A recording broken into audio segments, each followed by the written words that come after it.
Na ni Pangulong Ferdinand Marcos Jr. sa kanyang pag-uulat sa bayan, ihahatid ang kasalukuyang estado ng bansa, kanyang mga nagawa at minimithi pang gawin para sa bagong Pilipinas. Mahal kong mga kababayan, alam kong damang-dama ninyo ito. Hindi natin winawalang bahala ang inyong mga hinaing at hirap na dinaranas. Sa kabila ng mga hamon ng ating kinakaharap, Ika-4 na sona ang pagkalinga ng gobyerno sa bawat Filipino. lagi po nating labanan ang mali at ang masama. Lagi po nating ipaglaban ang tama at ang mabuti.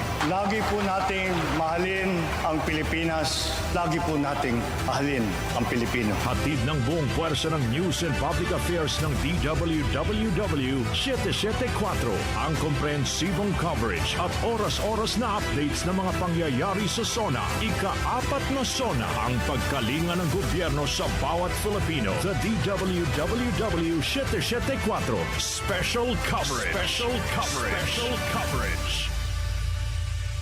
Nag-uugnay sa kahapon at ngayon, patuloy na sumasabay sa pagbabago ng panahon. Pinagkakatiwalaan sa balanseng pagbabalita, makabuluhang komentaryo, sariwang mga impormasyon at mga musikang bahagi ng buhay ng bawat henerasyon.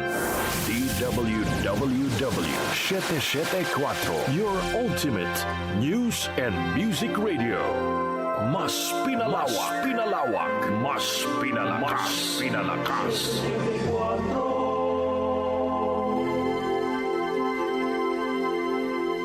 Si Brian Quitoriano, Ilocano, nang gigising sa inyo sa 774 Headline.